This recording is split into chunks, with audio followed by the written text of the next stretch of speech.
जय हिंद दोस्तों, कैसे हैं आप सभी। आशा करता हूं बहुत ही अच्छे होंगे। इस वीडियो में हम आपके लिए लेकर आए टॉप जी के जीएस के प्रश्न। ये ऐसे प्रश्न हैं जो एग्जाम में बार बार पूछते हैं। तो किसी भी एग्जाम की तैयारी कर रहे हैं, प्रैक्टिस के तौर पे भी इस वीडियो को देख सकते हैं। इसमें बहुत सारे क्वेश्चंस आपको मिलेंगे जो आपके एग्जाम में सीधे सीधे पूछे जाएंगे। चलिए देखते हैं पहला क्वेश्चन क्या पूछा है आपसे। पहला क्वेश्चन जो पूछा है वह पूछा है, भारत में मेक इन इंडिया योजना कब शुरू की गई। आपसे पूछा कि भारत में मेक इन इंडिया योजना कब शुरू की गई। तो मेक इन इंडिया योजना की शुरुआत जो हुई वह हुई 25 सितंबर 2014 से मेक इन इंडिया योजना की शुरुआत हुई। तो इसका राइट आंसर हो जाएगा ऑप्शन ए 2014। इस प्रश्न का राइट आंसर हो जाएगा।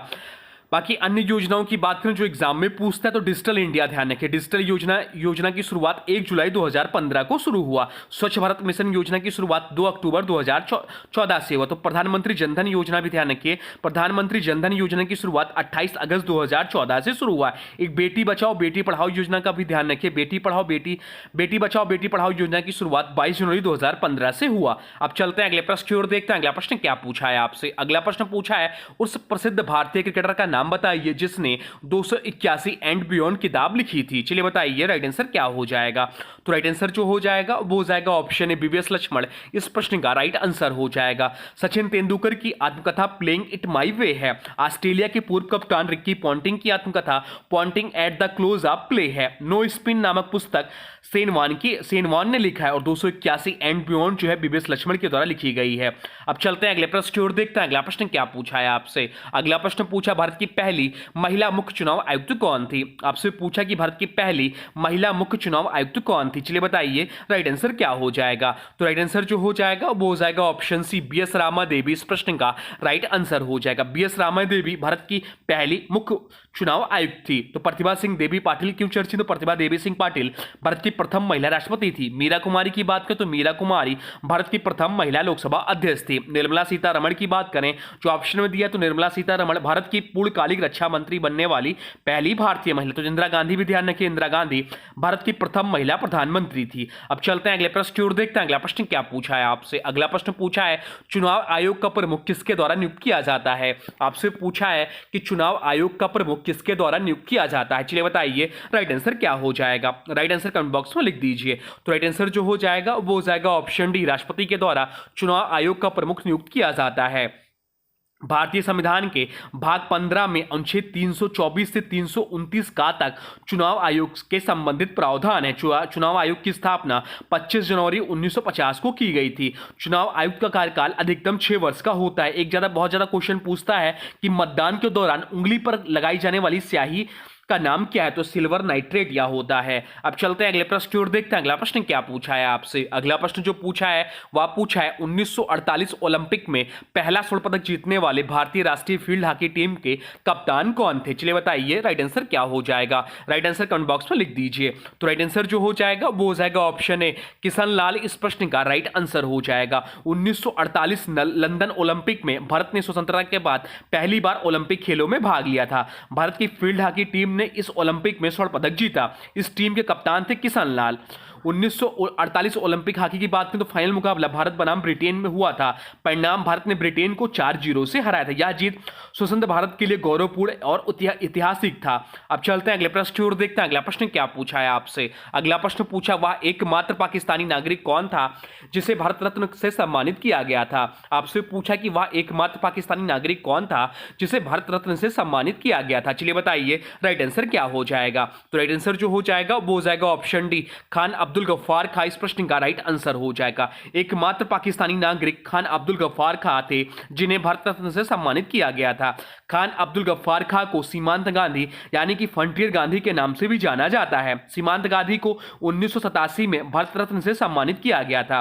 1990 में नेल्सन मंडेला भारत रत्न पाने वाले दूसरे विदेशी नागरिक थे। नेल्सन मंडेला को दक्षिण अफ्रीका का गांधी भी कहा जाता है। अब चलते हैं अगले प्रश्न की ओर, देखते हैं अगला प्रश्न क्या पूछा है आपसे। अगला प्रश्न पूछा, भारतीय संविधान का कौन सा अनुच्छेद मौलिक कर्तव्यों से संबंधित है। आपसे पूछा कि भारतीय संविधान का कौन सा अनुच्छेद मौलिक कर्तव्यों से संबंधित है। चलिए बताइए राइट आंसर क्या हो जाएगा। तो राइट आंसर जो हो जाएगा वो हो जाएगा ऑप्शन सी, अनुच्छेद 51 इस प्रश्न का राइट आंसर हो जाएगा। अनुच्छेद 51 भारतीय नागरिकों के मौलिक कर्तव्यों से संबंधित है। यह संविधान के भाग 4A में आता है। अगर इसके बारे में महत्वपूर्ण बात करें तो मौलिक कर्तव्यों को 42वें संविधान संशोधन अधिनियम 1976 के माध्यम से जोड़ा गया। इसकी प्रेरणा सोवियत संघ के संविधान से ली गई थी। अब चलते हैं अगले प्रश्न की ओर, देखते हैं अगला प्रश्न क्या पूछा है आपसे। अगला प्रश्न जो पूछा है वह पूछा है भारतीय राष्ट्रीय गान जन गण मन पहली बार कब गाया गया था। आपसे पूछा कि भारतीय राष्ट्रीय गान जन गण मन पहली बार कब गाया गया था। चलिए बताइए राइट आंसर क्या हो जाएगा। तो राइट आंसर जो हो जाएगा वो हो जाएगा ऑप्शन ए 1911 में गाया गया था। जन गण मन हमारा राष्ट्रीय गान है जन गण मन, पहली बार गाया गया 27 दिसंबर 1911 को। स्थान कोलकाता, अब कलकत्ता, अब कोलकाता में आयोजित भारतीय राष्ट्रीय कांग्रेस के अधिवेशन में इसे रविन्द्रनाथ टैगोर ने मूल रूप से बांग्ला भाषा में लिखा था। इसे पूरा गान लगभग 52 सेकंड में गाया जाता है और संक्षिप्त संस्करण भी प्रयोग में आता है लगभग 20 सेकंड। अब चलते हैं अगले प्रश्न की ओर, देखते हैं अगला प्रश्न क्या पूछा है आपसे। अगला प्रश्न पूछा है भारतीय संविधान का निर्माण कितने समय में हुआ था। आपसे पूछा है कि भारतीय संविधान निर्माण कितने समय में हुआ था। चलिए बताइए राइट आंसर क्या हो जाएगा। तो राइट आंसर जो हो जाएगा वो हो जाएगा ऑप्शन ए 2 साल 11 महीने 18 दिन में भारतीय संविधान का निर्माण हुआ था। भारतीय संविधान का निर्माण 2 साल 11 महीने 18 दिन लगा। संविधान सभा का गठन 9 दिसंबर 1946 को हुआ था। भारतीय संविधान को अपनाया गया 26 नवंबर 1949 को। संविधान जो लागू हुआ 26 जनवरी 1950 को लागू हुआ। संविधान सभा के अध्यक्ष डॉक्टर राजेंद्र प्रसाद रहे। संविधान प्रारूप समिति के अध्यक्ष डॉक्टर भीमराव अंबेडकर थे। भारतीय संविधान दुनिया का सबसे लंबा लिखित संविधान है। संविधान के निर्माण में कुल 114 दिन की बैठक हुई थी। अब चलते हैं अगले प्रश्न की ओर, देखते हैं अगला प्रश्न क्या पूछा है आपसे। अगला प्रश्न पूछा है राज्यसभा के सदस्य का कार्यकाल कितने वर्षों का होता है। आपसे पूछा कि राज्यसभा के सदस्यों का कार्यकाल कितने वर्षों का होता है। चलिए बताइए राइट आंसर क्या हो जाएगा। तो राइट आंसर जो हो जाएगा वो हो जाएगा ऑप्शन सी 6 वर्षों का इनका कार्यकाल होता है। इसलिए इंपॉर्टेंट क्योंकि बहुत लोग 5 वर्ष टिक करके आते हैं। राज्यसभा सदस्य का कार्यकाल 6 वर्षों का होता है। राज्यसभा एक स्थायी सदन है, इसे कभी भंग नहीं किया जा जाता, लेकिन इसके 1/3 सदस्य हर 2 साल में सेवानिवृत्त होते हैं। प्रत्येक सदस्य का पूर्ण कार्यकाल 6 वर्ष का होता है। राज्यसभा की अधिकतम सदस्य संख्या 250, हालांकि वर्तमान में 245 सदस्य हैं। इनमें से 233 सदस्य राज्यों और केंद्रशासित प्रदेशों द्वारा निर्वाचित होते हैं। 12 सदस्य राष्ट्रपति द्वारा नामित किए जाते हैं। राज्यसभा के जो अध्यक्ष होते हैं वो भारत के उपराष्ट्रपति होते हैं। अब चलते हैं अगले प्रश्न की ओर, देखते हैं अगला प्रश्न क्या पूछा है आपसे। अगला प्रश्न पूछा भारत में पहली मेट्रो ट्रेन सेवा कहां शुरू हुई थी। आपसे पूछा कि भारत में पहली मेट्रो ट्रेन सेवा कहां शुरू हुई थी। चलिए बताइए राइट आंसर क्या हो जाएगा। तो राइट आंसर जो हो जाएगा वो हो जाएगा ऑप्शन सी कोलकाता। इस प्रश्न का राइट आंसर हो जाएगा। भारत में पहली मेट्रो ट्रेन सेवा कोलकाता में शुरू हुई थी। इसकी शुरुआत 24 अक्टूबर 1984 को हुई थी। पहली मेट्रो लाइन ऐसी बाग से टॉलीगंज के बीच शुरू हुई थी। कोलकाता मेट्रो भारत की पहली भूमिगत मेट्रो सेवा है। एक आपसे पूछ सकते दिल्ली में मेट्रो की शुरुआत कब हुई, तो दिल्ली में मेट्रो की शुरुआत 2002 से हुई और मुंबई मेट्रो की शुरुआत 2014 से हुई। अब चलते हैं अगले प्रश्न की ओर, देखते हैं अगला प्रश्न क्या पूछा है आपसे। अगला प्रश्न पूछा भारतीय संविधान में कितनी अनुसूचियां हैं। आपसे पूछा कि वर्तमान समय में भारतीय संविधान में कितनी अनुसूचियां हैं। चलिए बताइए राइट आंसर क्या हो जाएगा। तो राइट आंसर जो हो जाएगा वो हो जाएगा ऑप्शन बी 12 अनुसूचियां हैं। ऑप्शन बी इस प्रश्न का राइट आंसर हो जाएगा। भारतीय संविधान में कुल 12 अनुसूचियां हैं। प्रारंभ में केवल 8 अनुसूचियां थी, लेकिन समय समय पर संशोधनों के माध्यम से इनकी संख्या बढ़ाकर 12 कर दी गई। चलिए आपको 12 अनुसूचियों का संक्षिप्त विवरण देते हैं। तो पहला जो अनुसूची है वह राज्यों और केंद्रशासित प्रदेशों की सूची उनकी भाषाएं से संबंधित है। दूसरा अनुसूची राष्ट्रपति राज्यपाल आदि के वेतन भत्ते से संबंधित है। तीसरा अनुसूची शब्दों और प्रतिज्ञाओं का प्रारूप है। आपको छठवां अनुसूची ध्यान रखना पूर्वोत्तर राज्यों के जनजातीय क्षेत्रों का प्रशासन इसमें बताया गया है। 10वां अनुसूची जो है दल बदल कानून यानी कि निर्वाचन में अयोग्यता से संबंधित है। 11वां अनुसूची जो है पंचायती राज व्यवस्था के अंतर्गत विषयों की सूची से संबंधित। तो 12वां अनुसूची जो है वह नगर पालिकाओं के अंतर्गत विषयों की सूची से संबंधित है। अब चलते हैं अगले प्रश्न की ओर, देखते हैं अगला प्रश्न क्या पूछा है आपसे। अगला प्रश्न पूछा है भारत में राष्ट्रीय सांख्यिकी दिवस कब मनाया जाता है। आपसे पूछा कि भारत में राष्ट्रीय सांख्यिकी दिवस कब मनाया जाता है। चलिए बताइए राइट आंसर क्या हो जाएगा। तो राइट आंसर जो हो जाएगा वो हो जाएगा ऑप्शन डी 29 जून को भारत में राष्ट्रीय सांख्यिकी दिवस मनाते हैं। भारत में राष्ट्रीय सांख्यिकी दिवस प्रतिवर्ष 29 जून को मनाया जाता है। यह दिन प्रसिद्ध भारतीय सांख्यिकीविद प्रोफेसर प्रशांत चंद्र महालनोबिस की जन्मतिथि को समर्पित है। चलिए आपको जून माह के महत्वपूर्ण दिवस बताते हैं। तो 1 जून को विश्व दुग्ध दिवस मनाया जाता है। तो 3 जून को विश्व साइकिल दिवस मनाया जाता है। 5 जून को विश्व पर्यावरण दिवस मनाया जाता है। तो 7 जून को विश्व खाद्य सुरक्षा दिवस मनाया जाता है। 8 जून को विश्व महासागर दिवस मनाया जाता है। तो 20 जून को विश्व शरणार्थी दिवस मनाया जाता है। 21 जून को अंतर्राष्ट्रीय योग दिवस व संगीत दिवस मनाया जाता है। तो 29 जून को राष्ट्रीय सांख्यिकी दिवस मनाया जाता है। जो ये जून माह के महत्वपूर्ण दिवस हैं जो आपके एग्जाम में पूछते हैं। अब चलते हैं अगले प्रश्न की ओर, देखते हैं अगला प्रश्न क्या पूछा है आपसे। अगला प्रश्न पूछा है संविधान के किस भाग में आपातकालीन प्रावधान शामिल है। आपसे पूछा कि संविधान के किस भाग में आपातकालीन प्रावधान शामिल हैं। चलिए बताइए राइट आंसर क्या हो जाएगा। तो राइट आंसर जो हो जाएगा वो हो जाएगा ऑप्शन बी, भाग 18 में शामिल है। भारतीय संविधान के भाग 18 में अनुच्छेद 352 से 360 के अंतर्गत आपातकालीन प्रावधान दिए गए हैं। इसमें 3 प्रकार की आपात स्थितियां शामिल हैं। राष्ट्रीय आपातकाल अनुच्छेद 352, राज्य में संवैधानिक संकट अनुच्छेद 356, वित्तीय आपातकाल 360।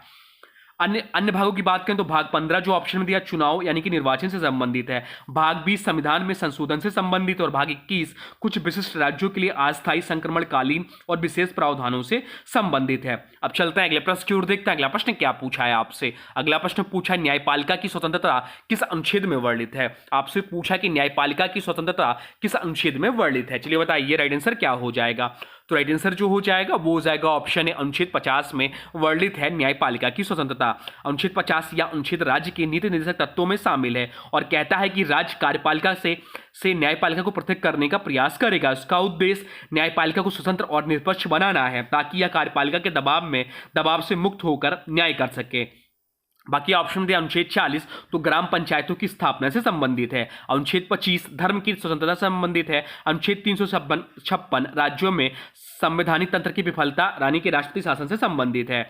अब चलते हैं अगले प्रश्न की ओर, देखते हैं अगला प्रश्न क्या पूछा है आपसे। अगला प्रश्न पूछा है भूमध्य रेखा किन 2 महाद्वीपों के बीच से गुजरती है। आपसे पूछा है कि भूमध्य रेखा जो है किन 2 महाद्वीपों से बीच गुजरती है। चलिए बताइए राइट आंसर क्या हो जाएगा। तो राइट आंसर जो हो जाएगा वो हो जाएगा ऑप्शन बी, अफ्रीका और दक्षिण अमेरिका। इस प्रश्न का राइट आंसर हो जाएगा। भूमध्य रेखा के बारे में अगर आपको बताएं तो भूमध्य रेखा पृथ्वी को उत्तरी और दक्षिणी गोलार्ध में विभाजित करती है या 0 डिग्री अक्षांश पर स्थित है। यह रेखा पृथ्वी के सबसे चौड़े हिस्से से होकर गुजरती है और सूर्य की उष्मा यहां सबसे अधिक होती है। भूमध्य रेखा जिन महाद्वीपों को पार करती है वह है अफ्रीका, दक्षिण अमेरिका और कुछ हिस्सा एशिया का बहुत ही छोटा भाग इंडोनेशिया के द्वीप समूह। लेकिन मुख्यतः 2 बड़े महाद्वीपों अफ्रीका और दक्षिण अमेरिका इसके रास्ते में प्रमुख हैं। अब चलते हैं अगले प्रश्न की ओर, देखते हैं अगला प्रश्न क्या पूछा है आपसे। अगला प्रश्न पूछा है भारतीय राष्ट्रीय कांग्रेस की पहली भारतीय महिला अध्यक्ष कौन थी। आपसे पूछा है कि भारतीय राष्ट्रीय कांग्रेस की पहली भारतीय महिला अध्यक्ष कौन थी। चलिए बताइए राइट आंसर क्या हो जाएगा। तो राइट आंसर जो हो जाएगा वो हो जाएगा ऑप्शन ई, सरोजिनी नायडू। इस प्रश्न का राइट आंसर हो जाएगा। भारतीय राष्ट्रीय कांग्रेस की पहली भारतीय महिला अध्यक्ष सरोजिनी नायडू थी। सरोजिनी नायडू ने 1925 ईस्वी के कानपुर कांग्रेस अधिवेशन की अध्यक्षता की थी। कांग्रेस की प्रथम महिला अध्यक्ष जो थी एनी बेसेंट थी, यह भी ध्यान रखिएगा। बाकी ऑप्शन में दिया सरोजिनी नायडू। सरोजिनी नायडू भारत की प्रथम महिला जो भारत के किसी राज्य की राज्यपाल बनी। सरोजिनी नायडू को उत्तर प्रदेश राज्य का राज्यपाल बनाया गया था। भारत की प्रथम महिला सुचेता कृपलानी जो किसी राज्य की मुख्यमंत्री बनी।